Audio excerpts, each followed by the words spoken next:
இங்க ஒரு சாமியார் இந்த பூசாரி கிட்ட இந்த காட்டுக்குள்ள சாகா வரம் தர மரம் இருக்கே, அந்த மரத்துக்கிட்ட நான் அழைச்சிட்டு போன்னு சொல்றான். அப்படியெல்லாம் இங்க எந்த மரமும் இல்லைன்னு அந்த பூசாரி சொல்லிக்கிட்டு இருக்கும்போதே அவன் கிட்ட ஒரு கன் எடுத்து நீட்டுறான். அவனும் பயந்து போய் நான் அவனை அழைச்சிட்டு போறேன்னு சொல்லி இந்த மொட்டையை அந்த மரத்துக்கிட்ட அழைச்சிட்டு போறான். இப்ப அந்த மரத்து மேல சூரிய ஒளி பட்டதுமே அந்த மரம் அப்படியே மின்ன ஆரம்பிக்குது. அதை மெய் மறந்து இந்த மொட்டை பார்த்துக்கிட்டு இருக்கான். ஆகா, நமக்கு சாகா வரம் தர மரம் கிடைச்சிடுச்சுன்னு இவன் பார்த்துக்கிட்டு இருக்கிறத அந்த காட்டுக்குள்ள உள்ள 3 பேர் பார்த்துடுறாங்க.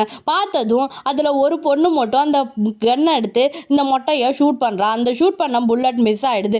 இப்போ இந்த மொட்டை கிட்ட வரா. மொட்டை கிட்ட வந்து எனக்கும் இந்த ரகசியத்தை சொல்லிக் கொடு, எப்படி சாகா வரம் பெறுறதுன்னு இந்த ரகசியத்தை சொல்லிக் கொடுன்னு சொல்லிட்டு இருக்கும்போது இவங்க 2 பேருக்கும் சண்டை வந்துடுது. சண்டை வந்ததும் அந்த மொட்டை அந்த பொண்ணு அந்த மரத்துலேயே அவன் மண்டையை உடச்சிடுறான். இப்போ அந்த மரத்துக்கிட்ட அந்த மொட்டை போகிறான். இந்த மரத்தோட வேர்கள் அவனை சுற்ற ஆரம்பிக்குது. சுற்றி அந்த மரத்துக்குள்ளேயே அவனை இழுக்க ஆரம்பிக்குது. இது சாகா வர தர மரம் இல்லை, இது சாகடிக்கிற மரம்னு அந்த மொட்டையை உள்ளர இழுத்தது அவனை சாகடிச்சு அவன் சாம்பலையும் கழுத்தில் போட்டுக்க மாலை மட்டும் தான் கீழே